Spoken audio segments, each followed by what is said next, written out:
Very quickly, this is organizing, and this is how they organize. Lifelong collaborators, master manipulators. I know I said the door is closed, but whatever, we can keep talking about it. You have seen them step up in a week post-election using their like tried and true tactic. You have this one up here who was crying, saying that, she didn't expect her family to cut her off after she voted for Trump, throwing out the tears, which don't work on me. Even when I see one on my page, like in their car crying because like, they got a bob and wanted a lob, like I just keep scrolling by. We all saw them have their fake crying challenge on this app like 2 years ago. And then you have this one who's on here asking, hey, Black woman, what can I do? What can we do to make you feel safe? I talked about this as well. It might even be in my deja vu playlist, but the I'm listening and I'm learning requires us to teach, which is labor. And even as we give our labor and our teaching, they're not there to like absorb it or put it into action.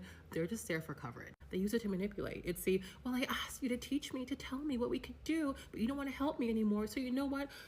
I tried. You're on your own. You know what? Whatever happens to you, happens to you. I tried. And whenever I see Black women in those fucking comments who are like, I have an idea, stop.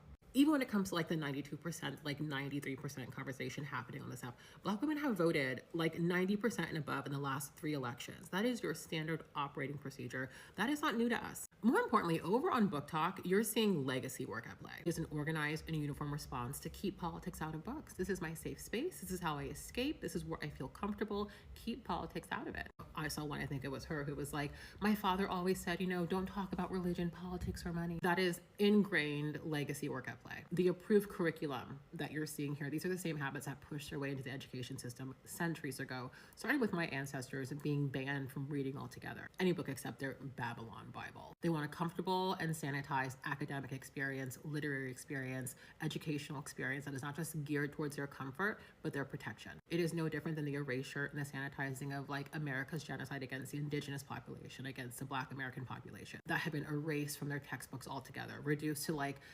ne'er a paragraph, ne'er a chapter. It is why there are tons of books and tons of chapters on their lives, on their frontier, and on their prairie, and how they had to survive all the attacks from the savages, even though, again, just natives defending their fucking land. On these topics, I talk about legacy a lot. I talk about the soldiers. These are what the soldiers look like in 2024. This, TikTok, social media, these are their front lines. If this was like 60 years ago, they'd be, behind the barricade throwing rocks at Ruby Bridges. But they adapt generation over generation, but they are still here.